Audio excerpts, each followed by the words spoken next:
Kabanata 331. Pagkilala sa mukha ng isang lalaki ngunit hindi sa kanyang puso.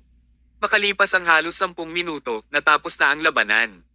Mahigit kalahati ng 200 tauhan ni Kimi ang mayroon. Bumagsak sa paanan ni Don Quixote at Iron Mask habang ang mga dalubhasa ng pamilyang Gold at mga elite ni Orpheus ay sinusubukan pa ring makipaglaban. Gayunpaman, nang malaman ng mga mersenaryo at mamamatay tao na inupahan ng kanyang pamilya na may nangyari, lahat sila ay tumakas.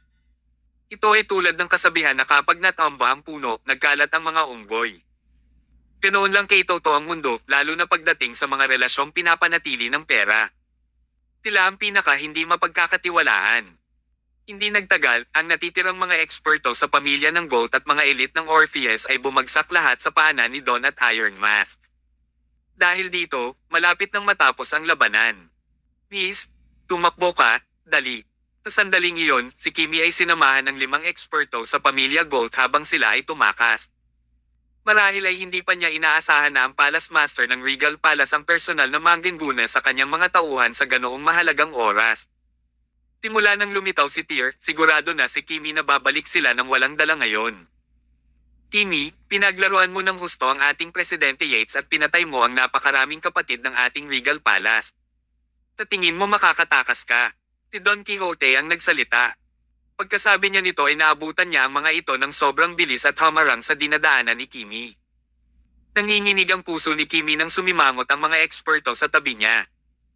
Si Don ay nakatayo lamang sa kanilang harapan, ngunit binigyan niya sila ng pakiramdam na siya ay isang hukbo ng 1,000 mandirigma.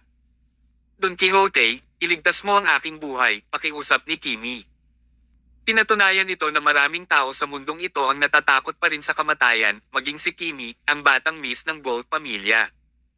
Kasing dignidad siya ng isang reyna kanina, pero ganoon din siya kadesperado kapag buhay niya ang nakataya. Kahit na alam niyang imposibleng bitawan siya ni Don, nagmakaawa siya nang wala sa sarili. Patawarin kita, napangiti ang mga labi ni Don. Kimi, do you think it's possible? But speaking of which, I really never thought na paglaruan mo ang feelings ni President Yates. And you've played him so hard. Sai, totoo namang mukha lang ng lalaki ang malalaman mo pero hindi ang puso niya. Look at you. You look so pure and kind, so attentive and gentle, compared to that true Mona, you're a perfect girl. But I never thought that under your pure and kind facade, you've actually hidden away such a masama at maruming puso. Itong si Mona na binanggit ni Don ay isa pang kasintahan ni Juan. Siya ay direktang miyembro ng maharlikang pamilyang Manang Thailand at may hawak na malaking autoridad sa bansang ito. Gayunpaman, dahil ang insidente ni Juan ay nagsasangkot ng napakaraming first-rate na prominenteng pamilya, ang maharlikang pamilyang Ma ay hindi maaaring sumingit ng walang dahilan. Kahit na tiyak na nakatanggap si Mona ng balita na si Juan ay nasa panganib ngayon. Kahit nagalit siya sa pag-aalala, ang mga kilalang tao sa kanyang pamilya ay hinding-hindi siya papayag na pumasok at makisangkot dito. Pagkasabi nun ay lumapit si Don kay Kimi. Agad namang humakbang ang mga ekspertong nasa tabi niya para protektahan si Kimi mula kay Don. Gayunpaman, gaano man kalakas ang mga taong ito, hindi sila kalaban ni Don. Bukod dito, pagkatapos marinig ni Don ang buong kwento, matagal na siyang pumasok sa isang rampage mode. Kaya naman, hindi nagaksaya ng panahon si Don sa pagbagsak sa mga ekspertong ito. Walang nakakaalam kung patay na ang mga ekspertong ito, ngunit kahit na hindi sila mabubuhay upang makita ang liwanag ng araw bukas sa alinmang paraan. Kawakas, hinawakan ni Don si Kimi sa kanyang leeg. There was a time kung saan nakain at nakachat niya ang babaeng ito dati. Dahil si Kimi ay kasintahan ni Juan, at siya ay may pinag-aralan at makatwiran, naging kaibigan siya ni Don. Sa halip, lagi siyang kontra kay Mona. Ngayon, si Don ay tapat na nakaramdam ng bahagyang sama ng loob dahil palagi niyang iniisip na si Kimi ay magiging kanyang hipag. Marahil ay hindi mabasa ng ibang tao ang damdamin ni Juan, ngunit sina Don at Juan ay dalawang gisante sa isang pod. Kaya naman, siguradong masasabi niya. Malamang fling lang sina Juan at Mona. Marahil ay naging kasintahan ni Juan si Mona para lamang sa kapangyarihan sa likod niya. Gayunpaman, nahulog si Juan kay Kimi. Siya ay tunay na nahulog sa kanya tulad ng dati. Kung hindi kailanman naniniwala si Juan sa Kimi at hindi pinaghihinalaan ang kanyang pamilya. Kahit masama ang loob niya, dapat mamatay si Kimi ngayon. Nagsimulang humigpit ang hawak ni Don nang magsimulang mamula ang mukha ni Kimi. Mukha siyang hindi komportable na halos lumuwa ang kanyang mga mata at ang mga pupil ay natatakpan ng maliliit na daluyan ng dugo. Halos hindi na siya makahinga at parang may Grim Reaper na humahawak sa kanyang lalamunan. Gayunpaman, nang malapit ng wakasan ni Don ang buhay ni Kimi, biglang umalangaw-ngaw ang boses ni Juan, "Kuyang Don, tumigil ka." Natapos na ang malaking labanan sa kanilang paligid at ang mga taong dinala ni Kimi ay bumagsak lahat. Natapos na ang lahat. Gayunpaman, hindi gaman ang pakiramdam ni Juan. Nakapikit siya habang naglalakad palapit kay Kimi. Matapos marinig ang pagtawag ni Juan, hindi na mamalayang kumala si Don sa kanyang pagkakahawak. Bahagyang nakakunot ang loob, pinandilatan niya si Juan at nagtanong, "President Yates, hindi mo iniisip na palayain siya, hindi ba?" Hindi sumagot si Juan bagkus ay nagpatuloy siya sa paglalakad patungo kay Kimi. May sasabihin pa sana si Don pero pinigilan siya ni Tyr na lumapit sa likod niya. Sandaling tumahimik ang hangin sa paligid nila. Natuon ang atensyon ng lahat kina Juan at Kimi. Tumayo si Juan sa harap ni Kimi. Katulad ng kanilang unang pagkikita, pilit na ngumiti si Juan. Gayunpaman, sa halip ay umiyak si Kimi. Hindi sinasadyang tumulo ang luha mula sa kanyang mga mata. Walang nakakaalam kung umiiyak ba siya sa takot sa kamatayan o naaalala ang magagandang alaala nila ni Juan. Kawakas, lumapit si Juan sa kanya at niyakap siya. Ang eksenang ito ay may lahat ng Regal Palace shadow at tulala ang mga miyembro. Ano ang ibig sabihin ni Haring Yates dito? Ang babaeng ito ay labis na nasaktan sa kanya, nasaktan siya ng labis. Tinusubukan pa ba niyang buhayin ang kanilang pagmamahalan? Kung si Tyr ay hindi nakatayo sa tabi, ang mga taong ito ay hindi kailanman napigilan ang kanilang mga sarili at pumunta upang paghiwalayin si Kimi. Niyakap ng mahigpit ni Kimi si Juan. Dahil hindi niya napigilan ang emosyon sa loob niya, nagsimula siyang humagulgol ng malakas.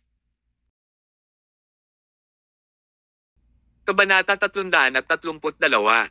Ikaw ang pag-ibig ng aking buhay. Tumulo ang luha mula sa mukha ni Kimi papunta kay Juan Yates sa balikat. Halos uminit ang pakiramdam nito. "Juan, I was wrong. I have made a mistake. Hindi ba pwedeng pumikit ka na lang kahit minsan lang? For the sake of our love."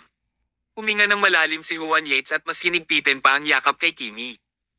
"Ako si Juan Yates, ay walang iba kundi isang loafer.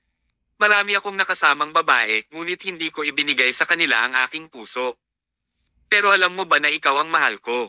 Nagplano pa ako na umuwi at pakasalan kapag katapos ni Orpheus." Tumawa. Walang awa na itinusok ni Juan ang punyal sa kanyang kamay sa dibdib ni Kimi. Tinitigan siya ni Kimi, nanlaki ang mata niya. Umagos ang dugo mula sa kanyang bibig at ang kanyang mga kamay, na kanina pa mahigpit na nakahawak kay Juan, ay dumudulas pababa. Hindi nagtagal, bumagsak ang katawan niya sa lupa. Siya ay patay na. Palm na aking mahal. Nagtipon ng mga miyembro ng anino ng Regal Palace sa paligid nila na pinipigilan ang kanilang mga hininga na may salungatan na emosyon sa kanilang mga puso. Huminga ng malalim si Tyr Summers at saka naglakad papunta kay Juan.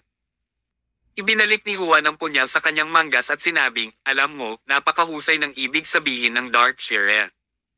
Maaaring si Kimi ang panganay na anak ng pamilya Gold, ngunit nagkagulo siya ngayon. Kung babalik siya ng buhay, pahihirapan siya ni Darkshire hanggang mamatay na malupit. Maaaring marami siyang napatay na matatandang sakop ko, ngunit ayaw kong pahirapan siya." Bumagsak ang mga patak ng ulan mula sa langit na dama po sa mukha ni Juan. Nagsindi ng sigarilyo si Tyr at itinutok ito sa kanyang bibig. Pagkatapos, galit niyang ipinikit ang magkabilang mata at tuluyang ipinatong ang mga kamay sa balikat ni Juan. Kung hindi lang siya ang panganay na anak ng pamilya Gold, baka kayo na ang magkakatuluyan. Gayunpaman, malabo ang mga ganitong posibilidad sa mundong ito. Umuwi ka na. Maligo ka na, matulog ka ng mahimbing. Tapos na ang lahat kapag sumikat na ang araw. Magkabalikat na naglakad ang dalawa sa harapan ng maabyutin sila ni Don Quixote. "Ang sarap maligo lagi. Juan, balita ko may bagong bukas na club sa Pitaya at malinis naman." Tinaman ng tingin ni Tyr si Don. Naramdaman ni Don ang malamig na lamig sa kanyang gulugod na hindi nang ahas na magsalita pa. Nang makabalik ang grupo ni Tyr sa pinanggalingan nilang mansyon ay maliwanag na ang langit. Ito ay isang mahabang tag-ulan. Ang ulan ay nagkaroon at patuloy na bumuhos kahit madaling araw na. Sa sandaling iyon, sa isang lugar sa villa sa loob ng manor, ang lahat ay lumitaw na kalmado sa ibabaw. Gayunpaman, malinaw sa lahat na may namumuong bagyo sa ilalim at malapit na itong tumama sa kanila. Ang mga casualty at pagkalugi ng Regal Palace ay naitala na. Naglakad ang Iron Mask patungo sa tier na may dalang impormasyon. Lahat ng mga pamilyang iyon na nakatrabaho namin noon sa Thailand ay biglang tumalikod sa amin. Lahat ng industriya ng aming Regal Palace sa loob ng bansa ay nagkaroon ng matinding dagok. Batay sa magaspang na pagtatansya, ang Regal Palace ay nagdusa ng pagkalugi ng hindi bababa sa 2 bilyong dolyar na may higit sa 500 na mga nasawi. Kasabay nito, ang mga pananagutan sa pamilya ni Yates ay halos wala na. Nang marinig ang figurang ito, nanatiling tahimik sina Tyr at Dawn. Mula noong labanang iyon sa Dark Totem 2 taon na ang nakararaan, hindi kailanman nakaranas ng ganoong pagkatalo ang Regal Palace. Sa isang iglap tila bumalik ang isip ni Tyr sa 2 taon na ang nakakaraan, isang alaala na hinding-hindi nagugustuhin pang maalala, isang bangungot. Noon, ang malagim na labanang iyon ay direktang pumatay sa mahigit kalahati ng mga kapatid ni Tyr. Ang masama pa nito, halos nalipol ang mahigit 50 mandirigma mula sa Nemesis. Sa huli, 4 lang sa kanila ang nakaligtas. Tulad ng para sa pinsala sa ari-arian, si Tyr at ang iba ay hindi pa nakakagawa ng tamang figure hanggang ngayon. Hindi sa hindi ito magagawa, ngunit ang mga figure na iyon ay masyadong nakakatakot para sa sino man na handang gumawa ng konkretong kalkulasyon. Ang time na ito, kahit na walang halaga ang mga pagkalugi ng Regal Palace kumpara sa 2 taon na nakalipas, sapat na para kay Tyr na makaramdam ng matinding banta. Dapat sirain si Orpheus. Dapat mamatay din si Darkshire. Matapos ang mahabang sandali ng paghinto, sa wakas ay sinabi ni Tyr ang pahayag na iyon. Ang deklarasyon na matagal nang hinihintay ni Iron Mask at Don Quixote. Ang Regal Palace ay hindi kailanman naging duwag. Hindi nalipat sa Regal Palace ang katagang-un should bide one's time and wait for the right opportunity to seek vengeance. Ang Orpheus ay naging sanhi ng malaking pagkalugi sa organisasyon sa pagkakataong ito, kaya walang paraan na hahayaan nila itong tumagal ng mas matagal kaysa sa Pasko ngayong taon. Ibinigay ng Iron Mask ang isa pang impormasyon kay Tyr. Sabi niya, may malaking kapangyarihan si Orpheus sa Thailand. Hindi obra para sa amin na mabunot si Orpheus sa pamamagitan ng pakikipaglaban sa mga pamilyang Thailand na may malakas na ugnayan sa kanila. So, kung gusto nating lumaban, dapat mag-apply ang two conditions. Tumango si Tyr at nagpaliwanag, ang pinakamatalino sa Darkshire ay ang galing niyang magtago sa mga anino. Alam niya na hindi siya makakapareha sa atin kung magtatagpo tayo ng puwersa para pilitin. Kaya naman pinili niya ang isang malupit na paraan. Talagang nagbago ang Darkshire sa nakalipas na 2 taon. Ngunit kahit na magaling silang manatili sa dilim, wala na bang paraan para makalampas sila sa God's Eye of GPE? Ang unang kondisyon na ipinahiwatig ng Iron Mask ay upang tumpak na mahanap ang lahat ng mga base ng Orpheus sa Thailand. Pagkatapos ay i-target ang mga ito at ganap na alisin ang mga ito minsan at para sa lahat.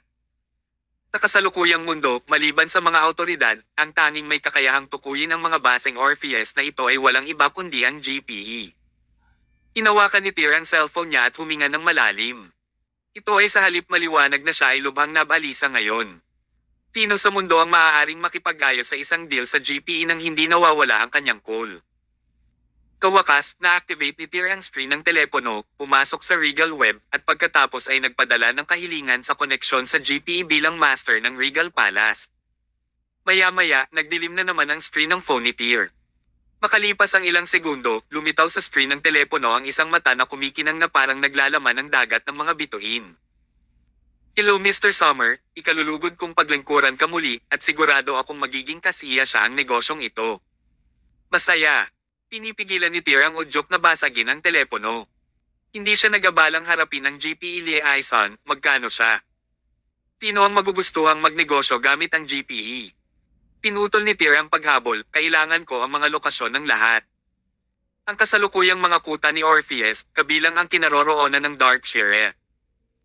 Ang GPE liaison sa kabilang panig ng telepono ay tumahimik saglit tulad noong nakaraan, pagkatapos ay sumagot, okay Mr. Summer.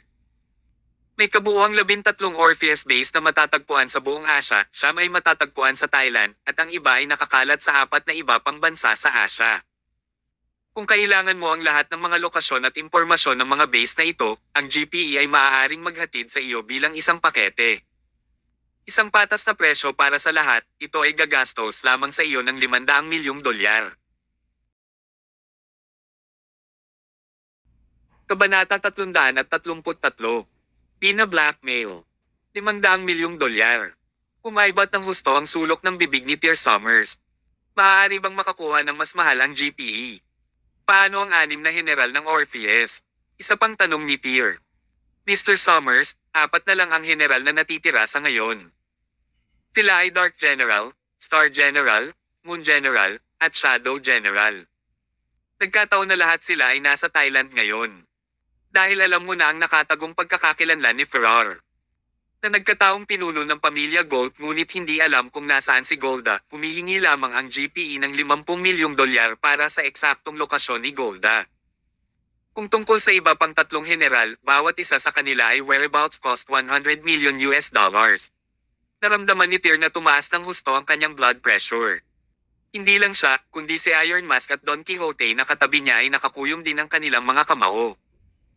Noon pa man ay pribilehiyo ng Regal Palace na humingi ng napakataas na presyo mula sa iba, ngunit ang kasalukuyang mga pangyayari ay ganap na kabaligtaran. Nawalan sila ng galit sa pakikipagtawaran sa GPE. 500 million plus 350 million plus 300 million na utang ni Juan Yates, ang kabuuan ay si Matthew Collins, na hindi masyadong maliwanag, ay nagbida na bunutin ang kanyang mga daliri. Makalipas ang ilang sandali, dumagundong ang kanyang dagendong sa buong bulwagan. Master, magiging 1.15 billion ang kabuuan. Sila ay talagang sinusubukang mangikil ng 1.15 billion mula sa iyo. Daylight robbery iyon, para sabihin ang pinakamaliit. Pakiramdam ni Matthew ay nasa bingit na ng pagsabog ang kanyang utak. Sina Stephen Cole at Jamie Sonder, na nasa panig, ay nagbahagi ng kanyang mga damdamin dahil ang kanilang mga iniisip ay nalilimitahan ng kahirapan. Ano ang magiging halaga kung ito ay na-convert sa currency ng Celestial Empire? Sa paligid ng 10 bilyon, iyon ang presyo para sa isang international trade center.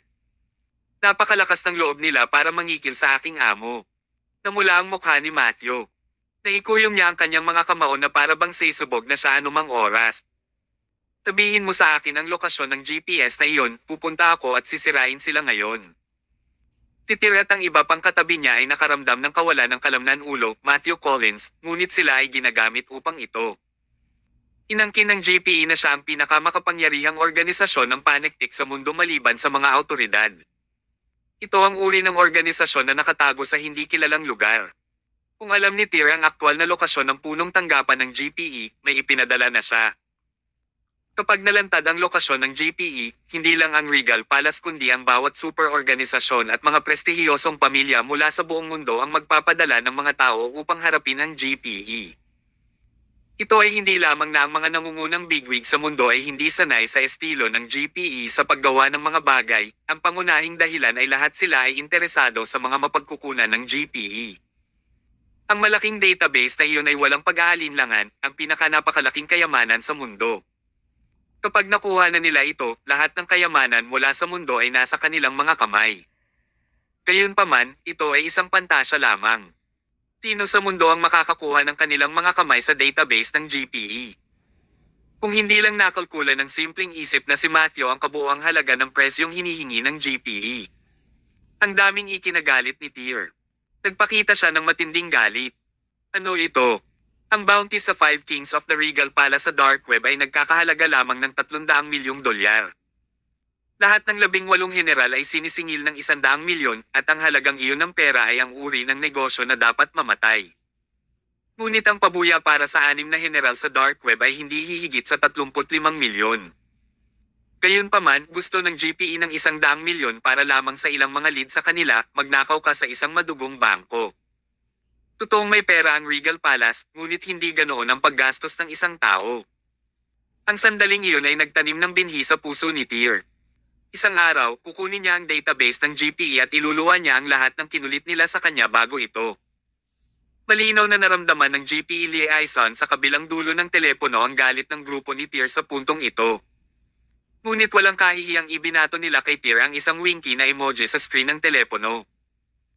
Ang mga tao ng organisasyong ito ay umabot na sa puntong mas makapal ang kanilang balat kaysa sa mga pader ng lungsod, bakit sila maaabala sa galit at reklamo ni Tyr at ng kanyang grupo? Mr. Summers, kung napag-isipan mo na, maibibigay namin kaagad sa iyo ang impormasyon tungkol kay Orpheus. Ano ito? Ba't nagmamadali? Sa kalaunan ay hindi napigilan ni Tyr ang pagpupumilit na sumambulat nasaan si Darkshire, magkano ang kanyang lokasyon. Bagamat nagngangalit si Tyr sa galit, dapat magpatuloy ang pakikitungo. Bukod dito, ang hinihinging presyo para kay Orpheus ay para lamang matukoy ang lokasyon ng 6 na general ng Orpheus at ang kanilang 13 base. Hindi pa nila napag-uusapan ang lokasyon ni Darkshire. Mr. Summers, halos isang taon na ang nakalipas, si Mr. Darkshire ay gumastos ng $1 bilyong para masiguro ang pagbabawal sa amin. Bawal sa insurance. Tama, kahit anong impormasyon tungkol sa kanya ngayon ganap na nakablock sa aming database ng GPE. Ang sino mang gustong kumuha ng data at lokasyon ni Mr. Darkshire mula sa GPE, hindi namin ito maibibigay. Ano? Umirat ang puso ni Tyr. Paano natin masisira itong tuntunin mo? Theoretically ang mga patakaran ay hindi maaaring sirain, ngunit si Mr. Summer kung gusto mo talagang tanggalin ang pagbabawal ng Darkshire, maaari kang magbayad ng 100 beses ng mas malaki. Ang 100 beses ay magiging $100 bilyong. Ang mungkahi ng tagapag-ugnay ay nag-iwan kay Tyr sa kawalan. Maaari ka bang maging walang kahihiyan sa GPE? Dapat mayroong isang bottom line etiquette para kumita ng pera, hindi katulad ng iyong organisasyon. Mr. Summer, kailangan mo ba ang lokasyon ni Mr. Darkshire? Kakakonsulta ko lang sa maraming boss at sinabi niyang pwede siyang mag-alok sa iyo ng 5% diskwento. 5% ang diskwento. Tyr almost ay nagsimulang bumulwak ng dugo. Paano kung ipagpalit ko sa iyo ang buong Regal Palace? Walang duda na hindi matutuloy ang deal na ito. Inangkin ng Regal Palace na mayroong trilyon na mga ari-arian, ngunit iyon ang mga ari-arian, hindi ang mga daloy ng salapi. Kahit na makakalap ng daan-daang bilyong dolyar ang Regal Palace sa maikling panahon, hindi ako mababaliw sa paggastos ng napakaraming pera para malaman ang lokasyon ni Darkshire. Sa huli, si Tyr, na may mataas na presyon ng dugo, ay gumastos ng 1.15 bilyon sa GPE para makuha ang intel sa lahat ng 13 base ng Darkshire sa buong Asia, pati na rin ang partikular na lokasyon at ang Armed Force Intel ng 4 na general. Pagkababa ng telepono, nablangko ang isip ni Tyr. Tapos, iba ang naisip niya. Ang dating pagbabalik ni Tyr sa Celestial Empire ay itinuturing na confidential. Habang siya ay kadada pa lang, si Darkshire ay nag-set up ng isang serye ng mga hanay ng mga kaganapan sa likod ng kanyang likuran. Kung si Darkshire ay personal na nagpadala ng isang tao upang mag-imbestiga, tiyak na hindi ito magiging ganoon kabilis. Ngayon, tila, pagkatapos maglagay ng $1 bilyong ng ensured na pagbabawal ng kanyang sarili sa GPE. Hindi sinasadyang nakuha ni Darkshire ang mga detalye ni Tyr, ang kanyang lokasyon, at intel mula sa GPE. Mukhang makatwiran lang dahil nagawa niyang ipadala si Jamie Saunders sa mismong oras na iyon, ihatid siya sa kamatayan, at pagkatapos ay umalis kasama si Blair Zia. Sa isang paraan, ang GPE ay kasabwat din sa affair. Nagmura si Tyr at in-unlock ulit ang cellphone niya. Ilang sandali pa, muling lumitaw sa screen ng kanyang telepono ang mata na gustong-gustong dukutin ni Tyr. Kabanata 334. Silang 4. Dear Mr. Summers, napag-isipan mo na ba ito? Tingin mo wala akong alam. Masungit na sagot ni Tyr sa kanya, magkano ang magagastos kung magkakaroon ako ng ensured blockade sa GPE. Sandaling natahimik ang kabilang partido na parang pagkalkula. Ilang saglit, sumagot ang lalaki, $1.2 bilyong. $1.2 bilyon. Natahimik din sandali si Tyr. Tinabi niya, kapag namuhunan ng $1.2 bilyong na ito. Nangangahulugan ba ito na kung sino man ang gustong makakuha ng aking impormasyon sa hinaharap, kakailanganin nilang gumastos ng ganito kalaki upang i-unblock ang aking data? Tama, Mr. Summer, at kung gusto mo talagang ilihim kita, I'd suggest you invest more. The more you put in, the better you'll be. Oh, umisi si Tyr. Sino sa mundo ang makakapagbigay ng 150 bilyon sa isang pagkakataon? It's madness. 1.5 billion, ilalagay ko yan. Okay, Mr. Summer, natutuwa akong makipagtulungan sa iyo. Mula ngayon, ang iyong impormasyon ay magiging Regal Palace SSS level of secret. Isa ka na ngayong GPE Supreme VIP customer at masisiyahan sa lahat ng deal mula sa GPE na may 5% diskwento mula ngayon. Okay, 5% discount. Tinapos ni Tir ang tawag, pakiramdam niya ay nawalan siya ng mga taon ng kanyang buhay. Sa tabi niya, mayroon ding Don Quixote at Iron Mask na malungkot na mukha. Boss, shut it, iwan mo ako. Nag-gesture si Tir para pigilan sila, pagkatapos ay kinuha niyang muli ang telepono at dinial ang numero ni Chiroptere. Si Chiroptere, isa sa 18 general ng Regal Palace ang namamahala sa Shadow Department. Nasa kabilang bahagi siya ng Atlantic na gumagawa ng lahat ng uri ng gawaing panektik sa sandaling nakatanggap siya ng tawag mula kay Tir. Sa sandaling sinagot niya ang amo, isang galit na sambat ang nagmula kay Tir mula sa kabilang dulo ng telepono. Tumagal ng halos 5 minuto ang panunumbat kaya naguguluhan si Chiroptere. Pagkatapos ng bulyo ay nakaramdam ng kaunting ginhawa si Tir. Kung ang maaaring mas makatulong ang Shadow Department, siya ay hindi mabablackmail ng GPE. Inihagis ni Tir ang telepono sa gilid at matagal bago kinalma ang sarili. Hindi nagtagal ang panig ng GPE ay nagpadala sa kanya ng intel tungkol sa 13 base at 4 na general ni Orpheus. Magaling. Patuloy na ini-scroll ni Tir ang mga mensahe sa kanyang telepono na may bakas ng kabangisan sa kanyang mga mata.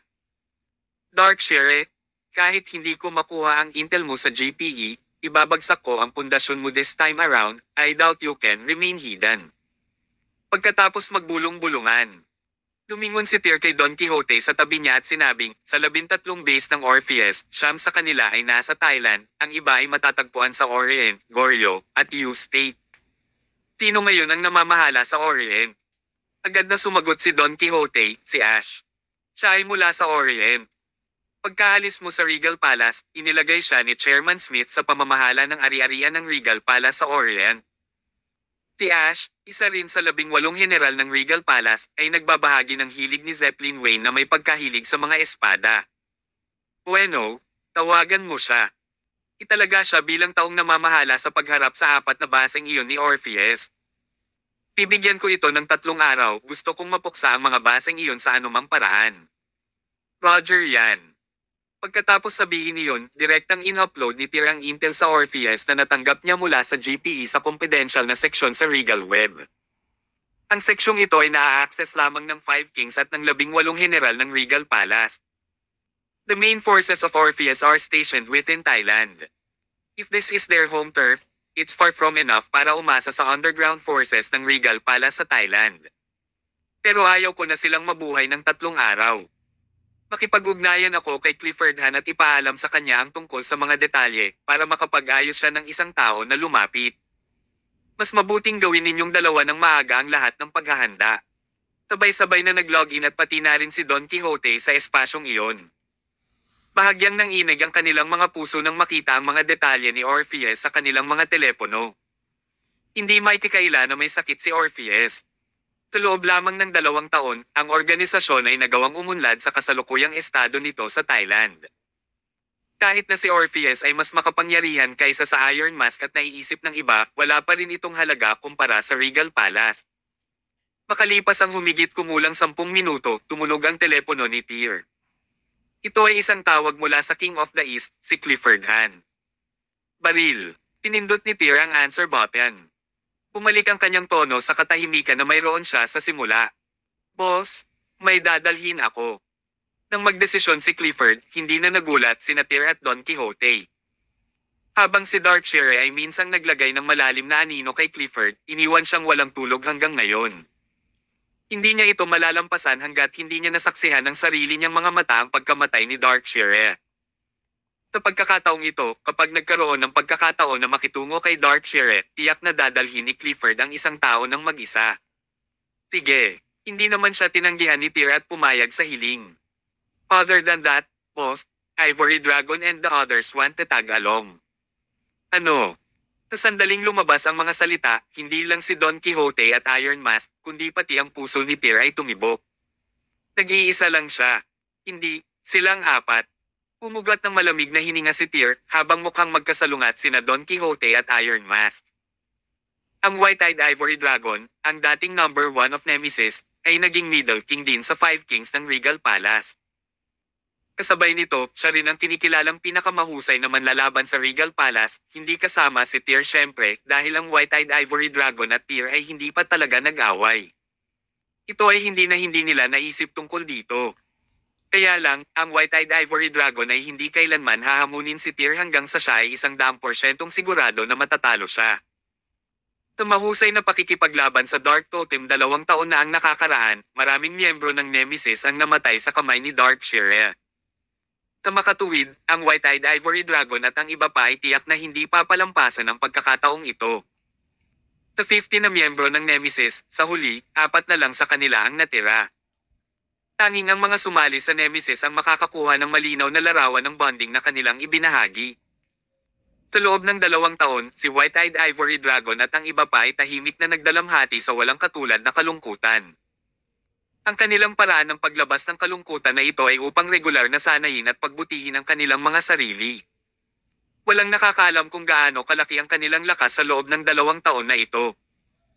Ang Regal Palace ay magiging handa na mamuhunan ng malalaking kapital at magpadala ng maraming nangungunang manlalaban upang labanan si Orpheus. Pagdating ng panahon, hindi siya magkakaroon ng pagkakataon kahit na ang kalaban ay isang taong kasing lakas ng Darkshire. Si Clifford, sa kabilang dulo ng telepono, ay nagpatuloy. Boss, itinuturo ng Intel mula sa database ng GPE na kung gusto nating lipulin si Orpheus, kailangan nating pakilyusan ang isang malaking bilang ng mga miyembro mula sa iba't ibang lugar sa ibang bansa. Sa magaspang na pagtatansya, hindi bababa sa 2,000 miyembro ang kailangang lumipad, at bawat isa sa kanila ay dapat na isang elite ng Regal Palace. Kabanata 335. Ngona. Sa isang malawakang labanan na tulad nito, ang 2,000 tao sa isang partido ay hindi talaga gaano. Gayunpaman, kung ang bawat isa sa 2,000 tao na ito ay isang piling tao, kung gayon ginawa itong isang nakakatakot na puwersa. Bahagyang nagsalubong ang kilay ni Tyr. So, nag-aalala ka na higpitin ng gobyerno ng Thailand ang Regal Palace na makapasok sa bansa. Tama. Tumanggo si Clifford na may mapagpasyang tango. Ang puwersang ganito kalakas, ang pagpasok sa alinmang bansa ay tiyak na makakaakit ng malaking atensyon mula sa mga awtoridad. Wala sa kanila ang magpapahintulot sa atin na makapasok sa kanilang lupain. Kung pipiliin nating magnakaw sa kabila ng internasyonal na hangganan sa isang malaking sukat, ito ay ganap na hindi makatotohanan. Malamang na mapahinto tayo ng militar ng Thai. Ang mga salita ni Clifford ay tiyak na hindi isang alarma na pahayag. Parang gusto ni Tyr na ilipat ang Regal Palace sa Celestial Empire at ibalik ang mga umaanod na dahon sa kanilang mga ugat. Kung direktang ililipat niya ang buong Regal Palace na ilalagay sa Celestial Empire, hindi lang tatanggihan ng mga awtoridad, kahit na ang mga prestihiyosong pamilya sa Celestial Empire ay hindi titigil sa anumang paraan para pigilan sila. Hindi ito biro. So, boss, it's your call.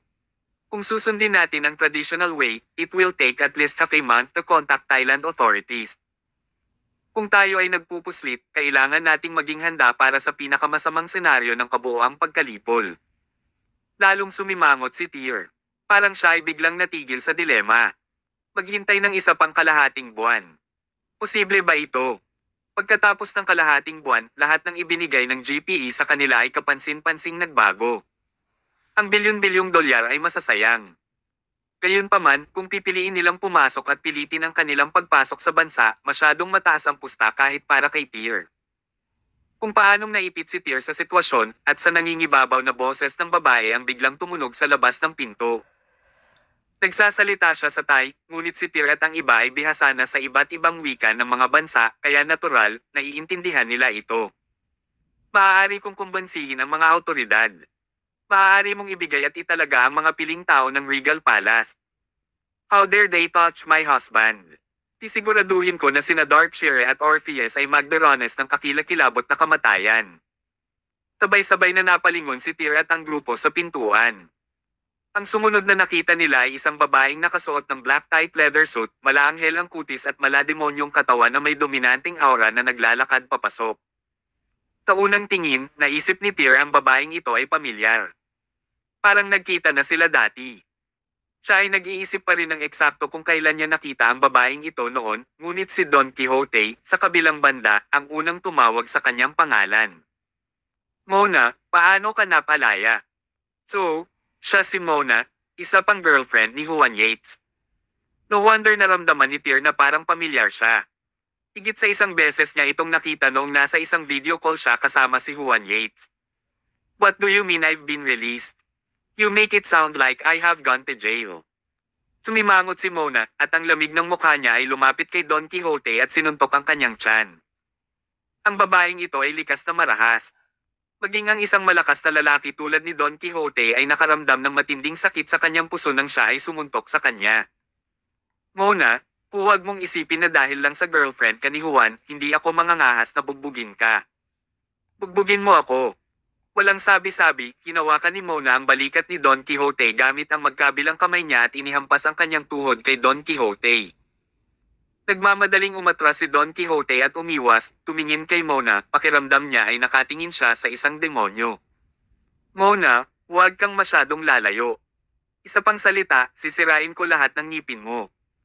Pinyanta ni Mona si Don Quixote, hindi sigurado kung si Don Quixote ay nagbibigay ng mukha kay Juan Yates o kung natatakot siya sa babaeng ito, tinikom na lang niya ang kanyang bibig pagkatapos. Hindi na muling tumingin si Mona kay Don Quixote bagkos ay lumingon sa gilid at tumingin kay Tyr. Ikaw ang amo ni Juan Yates. Para sa isang babaeng tulad ni Mona na nagbigay ng heroine at kakaibang warriors vibe kahit si Tyr ay medyo nabigla sa kanya. Kung nasa underground society ang babaeng ito, siguradong boss lady siya. Upang ilagay ito sa ibang pananaw, kung siya ay magiging isang tulisan noong unang panahon, siya ay naging pinuno ng mga tulisan. Oo, ako nga. Hi, ang pangalan ko ay Tyr Summers. Magalang na inabot ni Tyr ang kanyang kamay, gustong makipagkamay, kamay ni Mona. Gayunpaman, tinitigan ni Mona si Tyr nang may disgust at sinabing, hindi ko gusto ang ibang lalaki na basta na lang humahawak sa kamay ko. Inalagaan ko na ang autoridad ng Thailand para sa Regal Palace. Feel free to ship your people in. But we have to agree on a few rules. Ang tanging layunin ng mga kalalakihan ng Regal Palace sa pagpasok ay upang harapin si Orpheus, ganap na walang anumang hidden agenda. Kung hindi, huwag mo kaming sisihin sa pagiging bastos. At saka, mayroon kang 48 oras mula sa sandali ng pagpasok hanggang sa pag-alis. Anytime beyond that, kikilos ang Thai military. Si Mona ay hindi mahilig magpatalo kaya sinabi niya ang lahat ng napakalinaw at diretso. Para bang tinitingnan ng gobyerno ng Thailand ang Regal Palace bilang isang underworld societies gang. Habang sa katunayan, ang isang menor de edad na manlalaro tulad ng gang ng underworld society ay hindi maikukumpara sa Regal Palace. Hindi kami isang underground society gang. Ang korporasyon ng Regal Palace ay tumatakbo sa ilalim ng tamang channel at legal na nakarehistro sa bawat bansa. Ang Iron Mask, na nasa tabi niya, ay nagpahayag. Tinuwanan lang ito ni Mona. Don't pull this useless stunt with me. You guys are even more terrifying than the underground society forces. This is the best deal I can get for you. Hindi gaanong kilala ni Tyr si Mona, kaya medyo nag-aalala siya na isa na naman itong bitag. Subconsciously, tumingin si Tyr kay Don Quixote sa tabi niya, na seryosong tumango. Medyo lumuwag ang puso ni Tyr sa sagot niya. Sumunod, gumawa siya ng isang pambihirang kilos ng kagandahang loob upang ipahayag ang kanyang pasasalamat kay Mona. Salamat, Miss Mona, sa pagtulong sa paghanda ng daan para sa Regal Palace.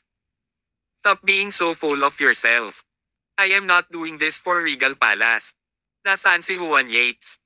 Diretso talaga si Mona sa pagsasalita, pero parang walang mali sa prangka na iyon. Doon sa taas, itinuro ni Don Quixote ang silid sa ikalawang palapag ng walang pagdadalawang isip. Ano nangyari sa kanya? Nagmura si Mona at saka humakbang paakyat sa ikalawang palapag. Habang umaakyat siya sa hagdan, nakita ni Tyr at ng iba pa siyang naglalabas ng letigo mula sa kanyang baywang. Nagbago lahat ng mukha ni Tyr at ng iba. Naku, may mamamatay. Mabilis siyang sinundan ng grupo ng mga tao sa ikalawang palapag, ngunit sila ay isang hakbang na huli na.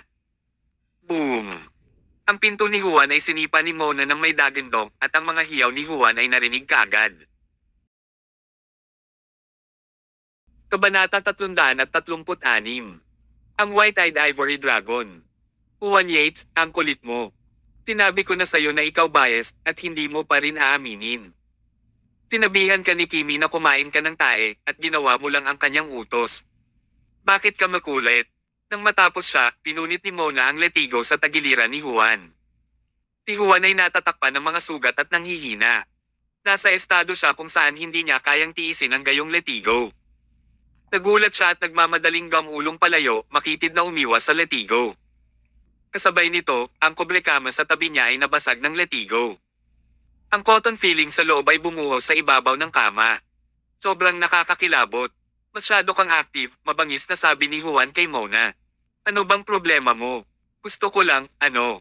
Walang sabi-sabing muli, hinampes ni Mona ang kanyang letigo. Sa pagkakataong ito, matigas na itinulak ng letigo si Juan sa kama. Nakahinga ng maluwag si Tyr at ang iba pang sumunod sa likuran nang makita ang eksenang ito. May kasabihan na ang mga babae ay tigre at ang pahayag ay medyo tumpak. Kapag galit si Mona, mas nakakatakot siya kaysa sa tigre. Tiyak na nagseselos siya, ito ay amoy sa buong silid. Medyo walang magawang umiling si Don Quixote.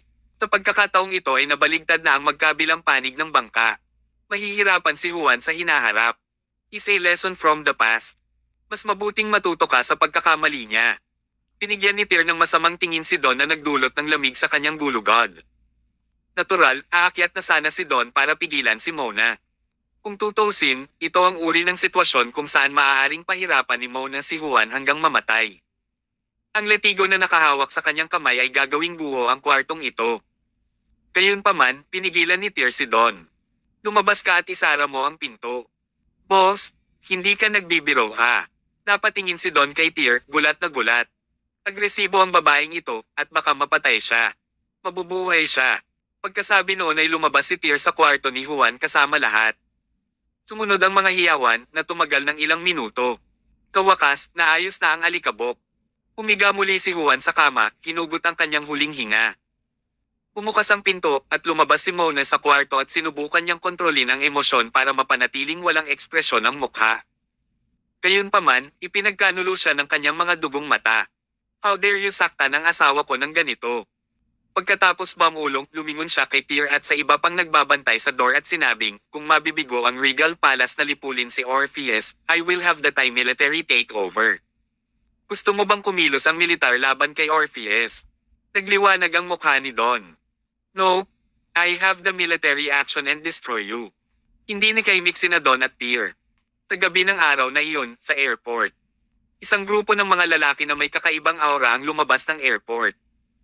5 sila sa kabuuan, sa pangunguna ng isang matipunong lalaki at isang matipunong lalaki na may salaming pang-araw.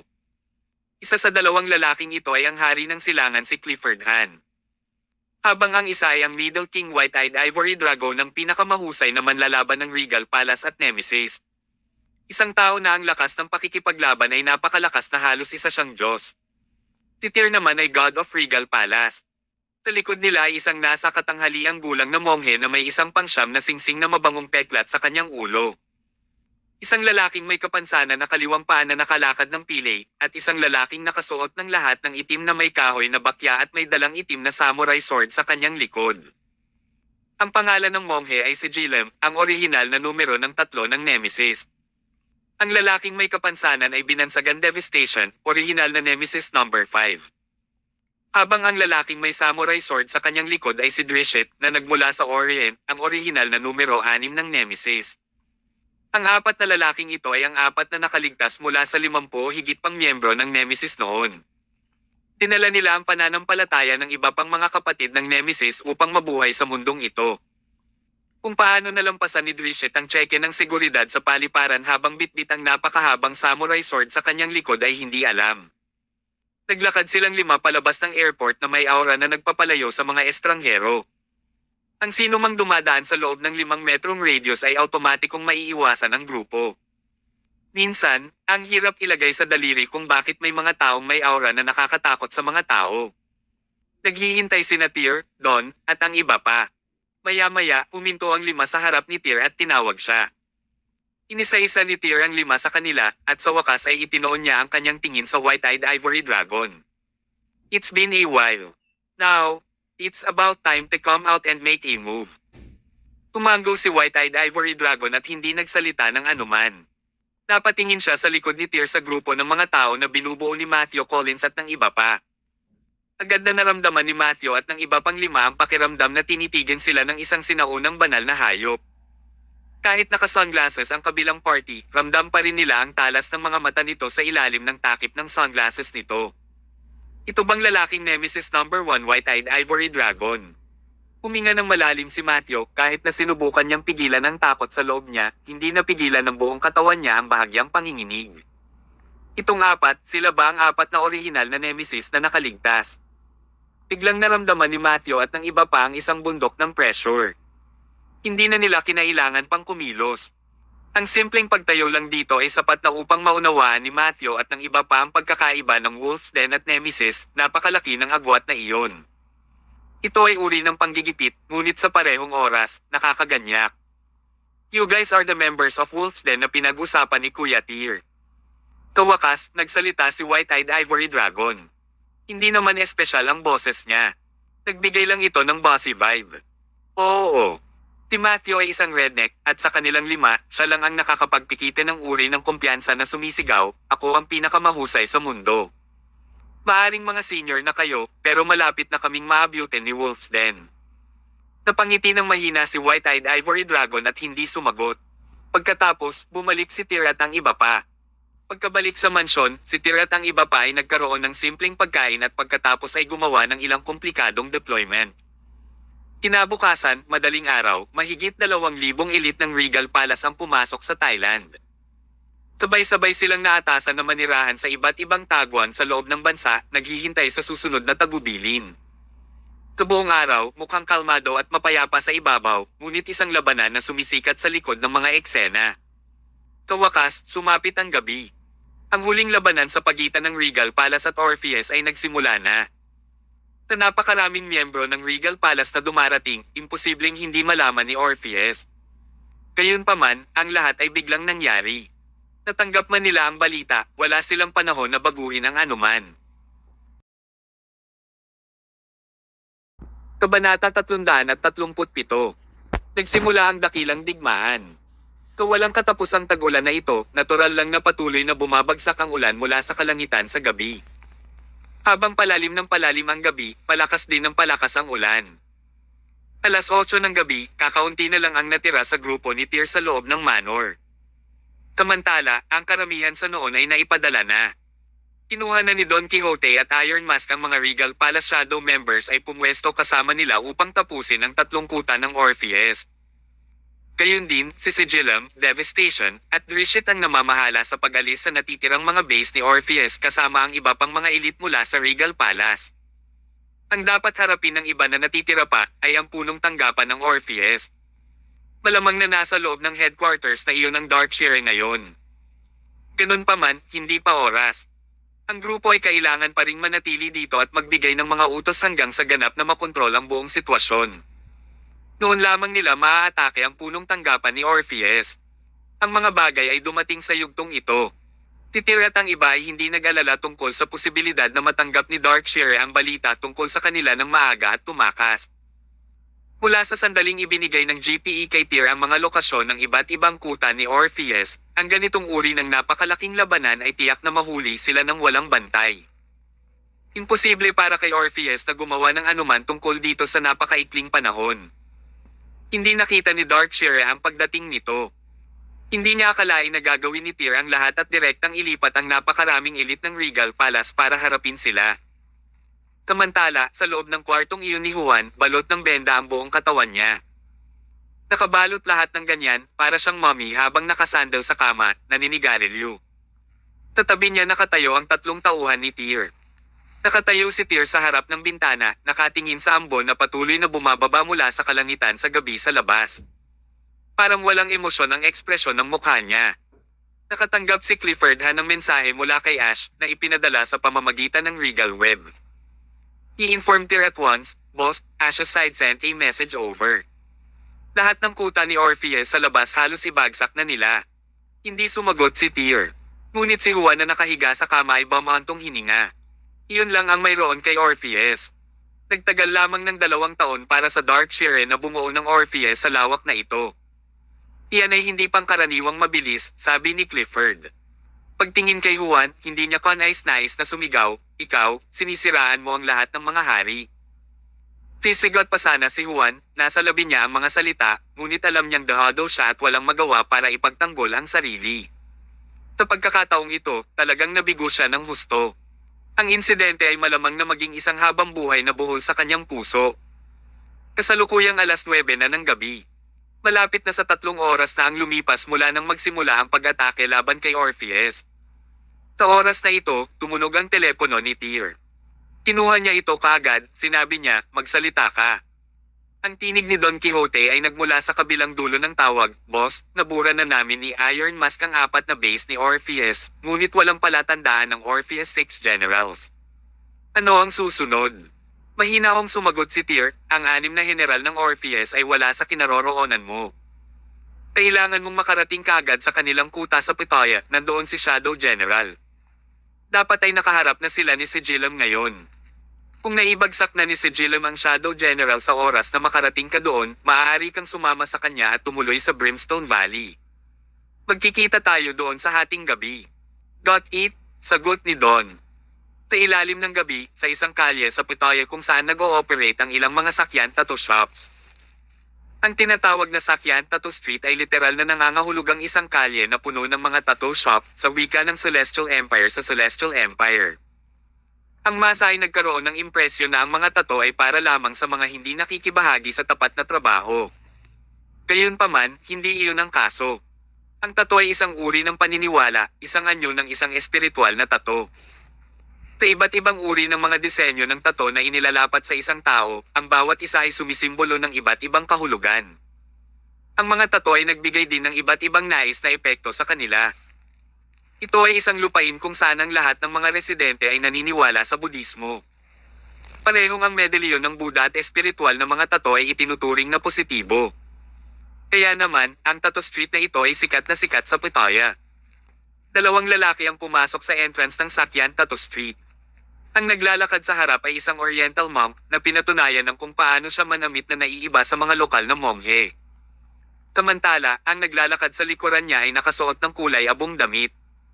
May bitbit siyang cellphone, nakaturo ang lente nito sa monk na nasa harapan niya. Ang 2 lalaking ito ay sina Sigilum at Ashblood. Nangunguna si Sigilum at nakasunod si Ashblood sa likod niya. Medyo nakakuha sila ng atensyon sa daan. Dumaan silang 2 sa masikip na kalye at sa wakas ay nakarating sa dulo ng kalye. Dito, mayroong isang mukhang sinaunang tattoo shop na walang pangalan. Ngunit, napakalakas ng amoy ng insenso na lumalabas sa tindahan. Si Sigilum at Ashblood ay naglakad papasok sa shop. Lumabas mula rito ang isang lalaking nakasuot ng puting damit ng mga monghe. I'm sorry. Puno na lahat ng 3 reservation slots ni Mr. Tempest, please come back tomorrow, magalang niyang sabi. Ipinahiwatig ng kanyang undertone na sikat ang Tempest sa kalyeng ito hanggang sa magkaroon pa ng limitasyon sa kota. Ngunit umiling si Sigilum at sinabing, I'm not here for a tattoo. Bakit ka nandito? Tanong ng lalaki. Napangiti ng mahina si Sigilum. Hindi mo ba alam na isa rin akong monghe? Nandito ako para sa espiritual na pakikipaglaban kay Tempest. Sa sandaling lumabas ang mga salita sa kanyang bibig, ang figure ni Sigilum ay agad na nawala sa harap ng monghe na nakasuot ng puti. Sa oras na sumipa ang kanyang mga tugon, nalampasan na siya ni Sigilum at pumasok sa shop. Sandaling nagulat ang monghe na nakasuot ng puti. Kasabay nito, sumunod din si Ashblood sa pangunguna ni Sigilum at pumasok sa tindahan. Tumigil ka, tawag ng monghe na nakaputi. Aakyat na sana siya sa kanilang 2 at hahabulin sila palabas, ngunit pinalis siya ni Ashblood gamit ang isang sipa na sapat upang mapalipad ang lalaki. Sa likod ng pinto ay isang patio. Isang malakas na amoy ng insenso ang bumubuhos mula rito. Sa likuran ng patio ay isang silid na may estatwa ng Buddha. Isang lalaking walang sando ang nakaluhod sa harap ng estatwa. At sa likod niya, na may tumutusok na karayom sa kanyang kamay, isang salamangkero na nakasuot ng puting monghe ang nagtatato ng Hanuman pattern sa lalaking walang sando. Pinagagalaw-galaw niya ang kanyang mga kamay habang umaawit, binibigyang diin ang pattern ng espiritual na kapangyarihan. Bagamat si Sigilum ay isang monghe, wala sa kanyang mga kilos ang katulad ng isa. Na may mapanuksong ngiti sa kanyang mukha.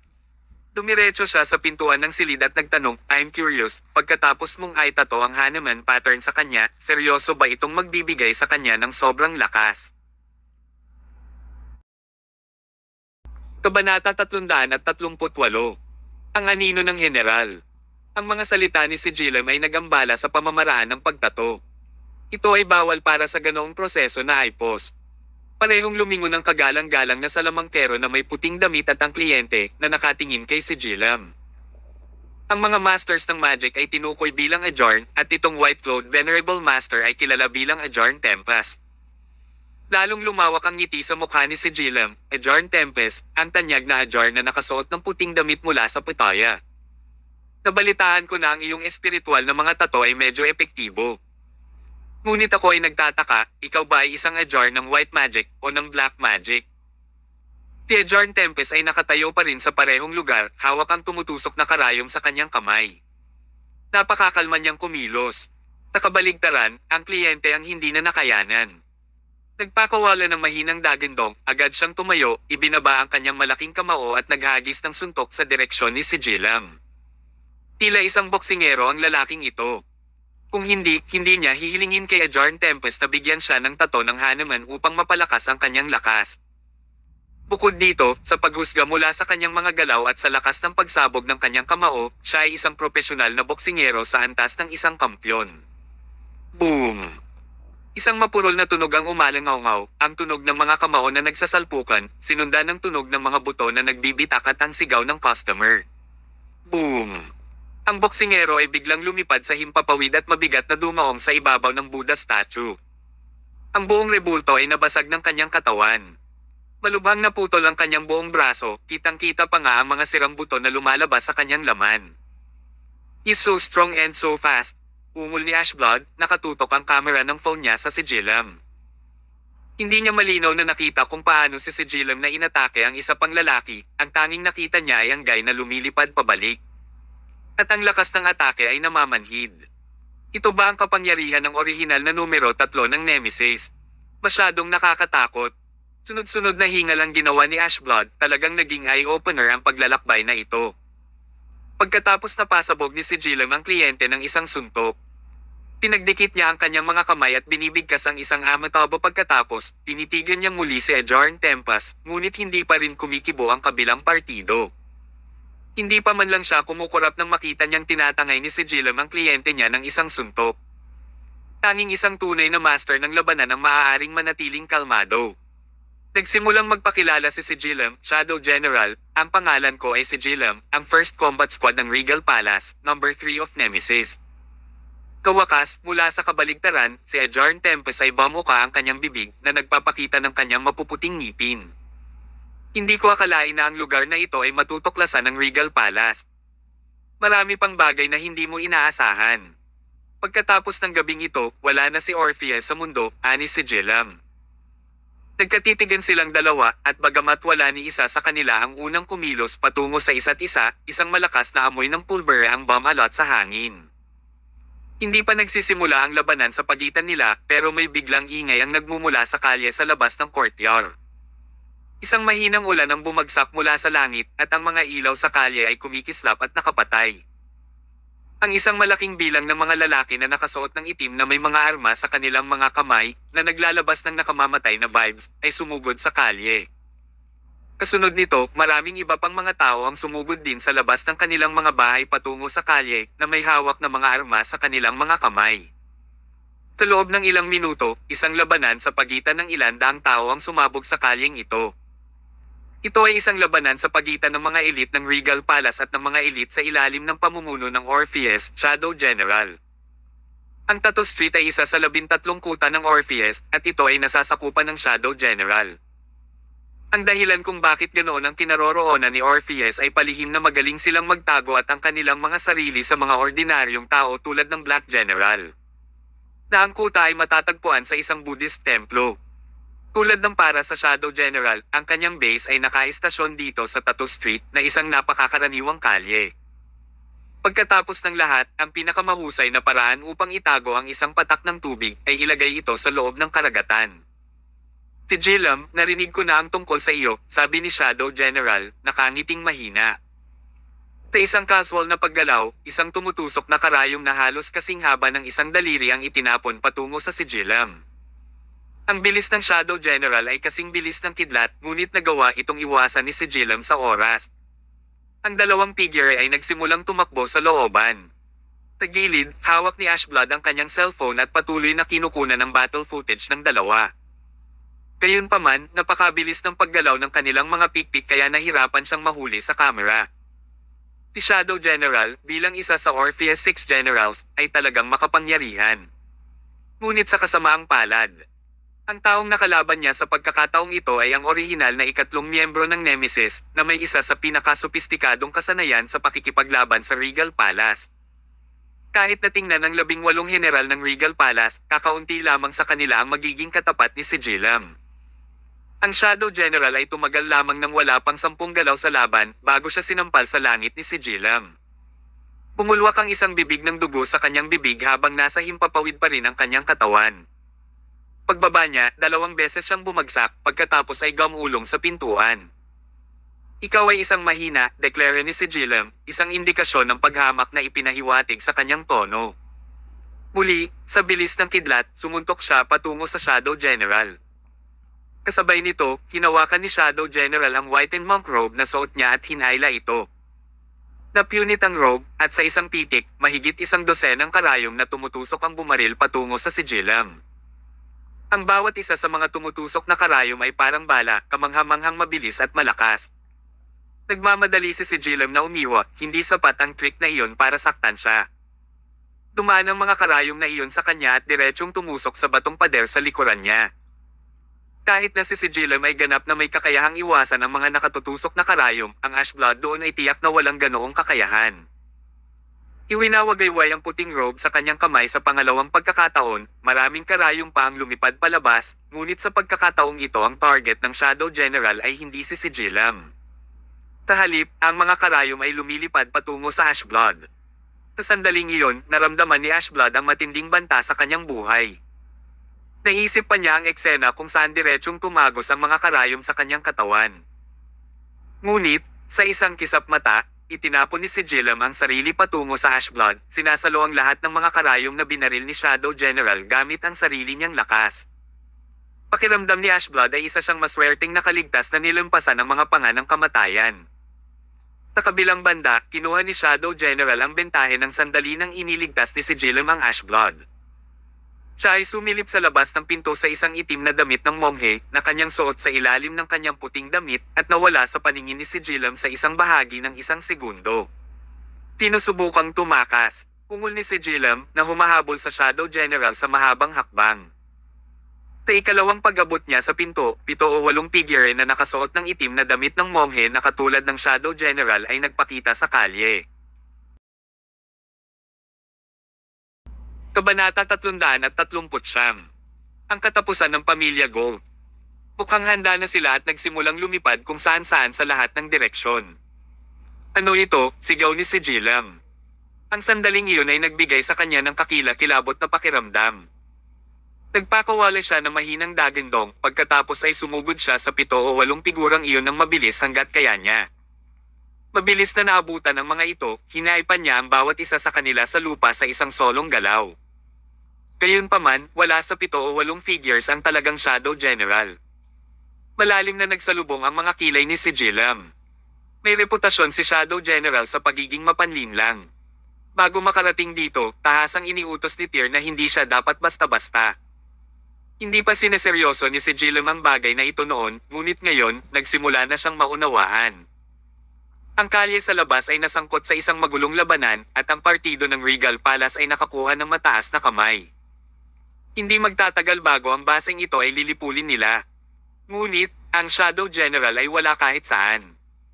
Nagmamadaling lumabas ng courtyard si Ashblood, tinanggap ang sitwasyon, dapat hindi mo ako niligtas ngayon lang, aniya, baka sa tono ng pagsisisi niya sa pagdudulot ng gulo para kay Sigilam. Ikaw ay bahagi ng susunod na henerasyon ng mga mandirigma at inalagaan ni Zero. Maaari naming pabayaan ang Shadow General, ngunit hindi dapat payagan ng anumang mangyari sa iyo. Pinigyan kami ni Zero ng magandang lecture bago umalis ang iyong batch, sagot ni Sigilam. Ang mga salitang iyon ay nagpatigil kay Ashblood, isang mainit na pakiramdam na dumadaloy sa kanyang puso. Kasabay nito, ang mga mata ni Sigillum ay parang mga sulo na patuloy na tumitingin sa kalye. Sa kasamaang palad, ang kanyang mga pagsisikap na hanapin ang Shadow General ay walang saysay. Sa kabilang banda, mayroon na si Shadow General na tumakas mula sa kalyeng ito sa pamamagitan ng kakaibang landas. Sa isa pang mataong kalye sa labas, siya ay nasa isang kahabag-habag na kalagayan, tumatakas ng kasing bilis na tulad ng isang aso. Noong nagpakita si Sigillum sa tattoo shop, nakita na ni Shadow General na magderones siya ng malaking kasawian ngayon. Gayunpaman, siya ay, sa lahat ng pagkakataon, ang pinakamaingat sa Orpheus 6 Generals. Ano man ang mangyari, palagi niyang iniiwan ang kanyang sarili ng isang magandang ruta sa pag-urong sakaling magkaroon ng mga emerhensya. At ngayon, ang kanyang pag-iingat ay nagligtas sa kanyang buhay. Ang mahinang ulan na pumapatak mula sa langit ay naging malakas na buhos ng ulan. Sa damit ng kanyang itim na monghe, ang Shadow General ay parang isang tunay na anino, halos hindi nakikita sa gabi. Taglit siyang tumakbo pasulong, sinisigurado na hindi siya naabutan ni Sigillum mula sa likuran, at saka siya nakahinga ng maluwag.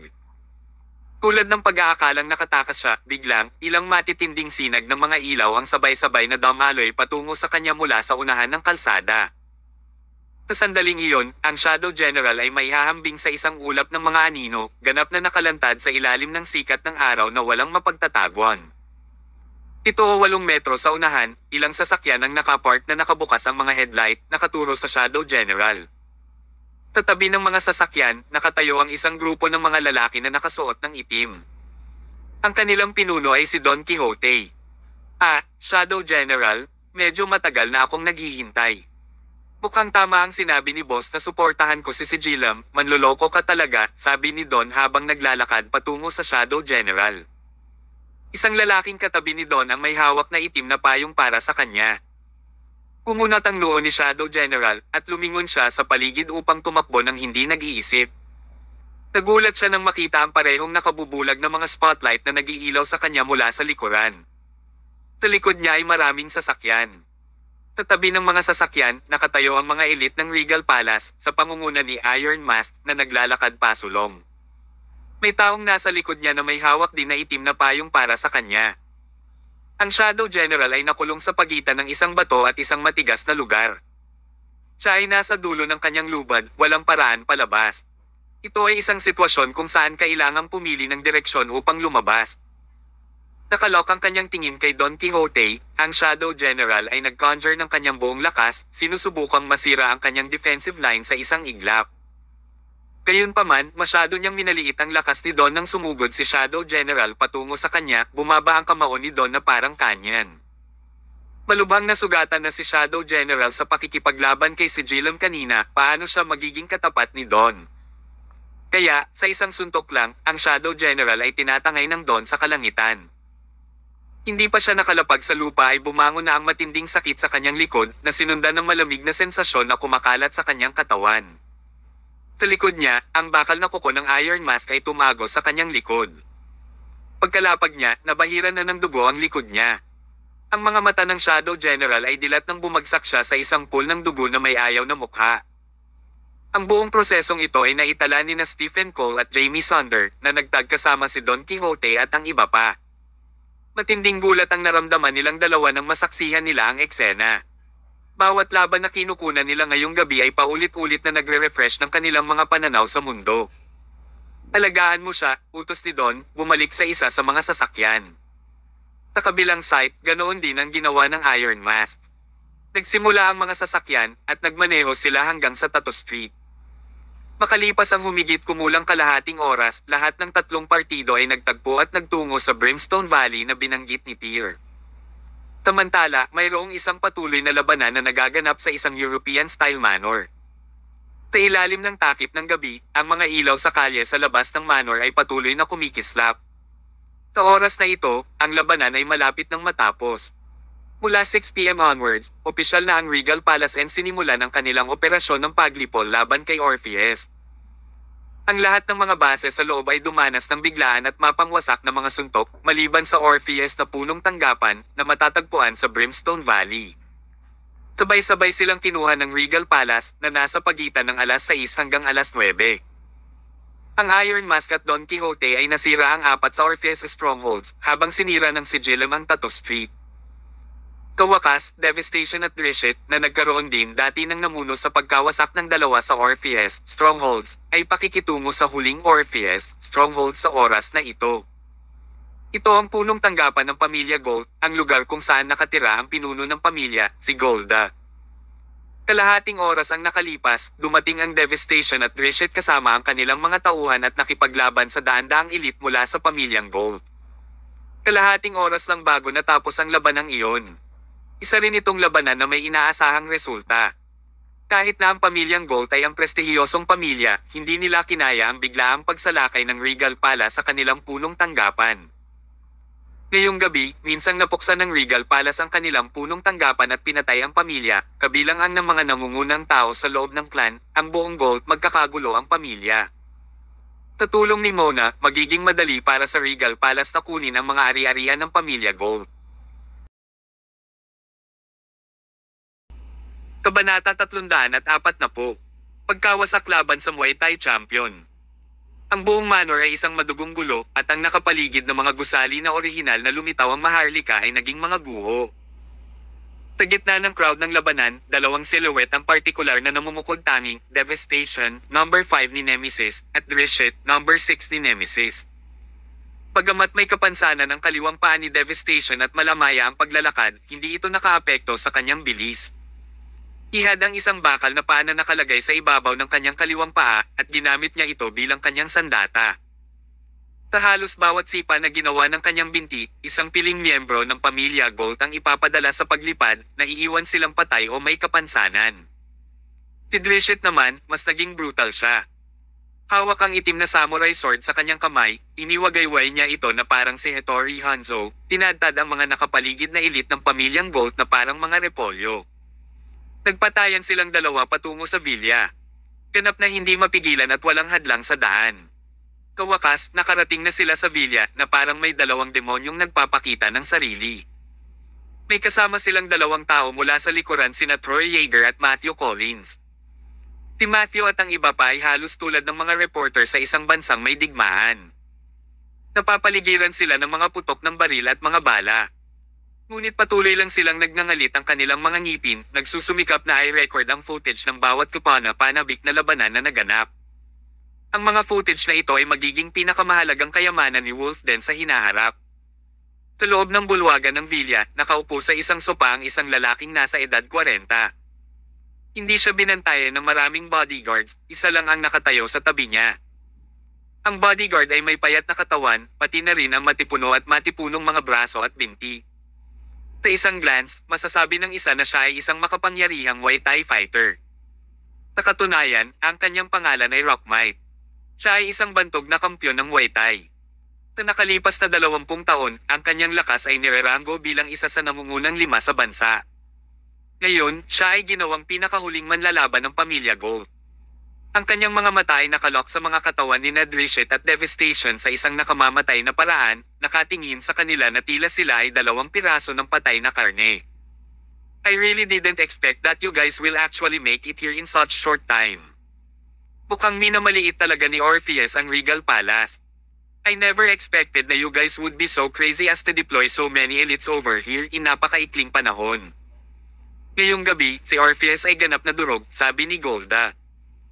Si Golda ay kilala rin bilang madilim na general, isa sa 6 na general ng Orpheus. Bukod sa pagiging pinuno ng pamilya Gold, siya ay dating isang mataas na ranggo na miyembro ng Shadow Totem. Sa pagkakaalam ni Golda, ang Regal Palace ay hindi naging ganito kalakas o agresibo sa 2 taon na ang nakararaan. Talagang hindi niya inasahan na pagkatapos na sirain ang Shadow Totem, ang kasalukuyang Regal Palace ay talagang uunlad ng napakabilis sa isang nakakatakot na antas. Sa katunayan, nang malaman ni Golden na malapit na sa kanila ang Regal Palace, alam niyang malapit na ang kanyang wakas. Wala siyang kasing lakas ng pagnanais na mabuhay bilang Shadow General, dahil kumpara sa Shadow General, mas malinaw ang pananaw ni Golden sa malaking larawan. Kawakas, tumingin si Golden kina Drishit at Devastation, na nakatayo pa rin sa pintuan, at nagtanong ng huling tanong, "Anak ko, buhay pa ba siya?" "Patay. Pinatay mismo ni Juan Yates, hindi na siya mabubuhay." "Oh." Hindi na umimik si Golda pagkatapos noon. Ikinumpas niya ang kanyang kamay sa likod niya, iminuwestra ang Rockmite na agad na lumapit na parang cheetah patungo kay Drishit at Devastation. Para bang nagkaroon siya ng malaking interes sa Rockmite. Ang Devastation ay lumipad patungo sa kanya. Akin siya. Okay, tugon ni Drishit, hila-hila ang samurai sword sa kanyang kamay habang naglalakad siya patungo kay Golda. Habang ang labanan ay nasa bingit ng simula, si Matthew at Troy ay nakatayo sa door, pinagmamasdan ang eksena sa pamamagitan ng kanilang mga kamera ng cellphone. Bilang numero 1 Muay Thai fighter, si Rockmite ay lubhang walang awa at nakamamatay, parehong sa mga tuntunin ng mga galaw at kapangyarihan. Sa simula ng tunggalian, lumalabas na ang number 5 ni Nemesis ay maaaring talagang madaig ng Rockmite. Pagkatapos ng lahat, ang isang taong may higit na lakas ay lumalaban sa isang taong may kapansanan sa kaliwang binti. Isang suntok ang ibinato ni Rockmite, hindi lang kasing bilis ng bugzo ng hangin, kundi sa tulong ng kanyang baywang at siko, ang kamaong iyon ay diretsyong nabasag sa hangin. Naiwasan ng Devastation ang suntok ni Rockmite at sa sandaling makatakas siya, sumunod ang isang mabangis na combo. Ang Muay Thai ay tungkol sa paggamit ng mga siko at tuhod ng isang tao upang ilunsad ang ganitong uri ng buong pag-atake, kasing bangis ng isang marahas na hangin at mabagyong ulan. Sa isang iglap, naglunsad ang Rockmite ng isang dosenang pag-atake sa Devastation. Ang bawat galaw ay mabilis, tumpak, at mabisyo. Ang eksenang ito ay namangha sina Matthew at Troy na nakatayo pa rin sa may pintuan. Ito ang Muay Thai sa pinakamagaling, lubos na naiiba sa uri ng mga laban sa boxing na itinanghal sa TV. Ito ang uri ng Muay Thai na ginamit upang pumatay. Imposibleng matansya kung gaano kabilas ang mga suntok ni Rockmite, kung gaano kalakas ang kanyang mga kamao sa pagpatay. Sa gulo ng mga pag-atake, tila hindi na kayang lumaban ni Devastation. Ang sitwasyon ay naging sanhi ng pagdududa ni Matthew at Troy. Hindi dapat ganito. Nakita na nila noon ang kapangyarihan ng mga miyembro ng Regal Palace. Kahit sino sa 4 na miyembro ng Nemesis na iyon ay madaling talunin ang kanilang Wolf Dance number 1, si Mad Torbert Octavius. At bagamat makapangyarihan si Rockmite, talagang walang paraan para madaig niya si Devastation sa ganoong lawak. Habang ang dalawa ay nakakaramdam ng pagkalito, sinuntok na ng Rockmite doon ang dibdib ni Devastation. Napakalakas ng suntok kaya napilitan si Devastation na umatras. Isang bakas ng paghamak sa wakas ay lumitaw sa mukha ni Rockmite. Is this what Regal Palace is made of? It's not quite what I expected. Mukhang marami ang nag-overestimate sa Regal Palace. Sa sandaling lumabas ang mga salita sa kanyang bibig, inilunsad na ni Rockmite ang ikalawang round ng mga pag-atake, naghahanda na sugpuin ang Devastation sa isang mabilis na hakbang. Noon lang, isang masama at kakaibang ngiti ang sumilay sa mukha ni Devastation. Minsan ay may nagsabi na ako ay isang lumpo at hinding-hindi ako matututo ng boxing sa buong buhay ko, ngunit hindi ako naniniwala doon. Naniniwala ako na kayang patayin ng isang lumpo ang pinakamahusay na boksingero sa mundo.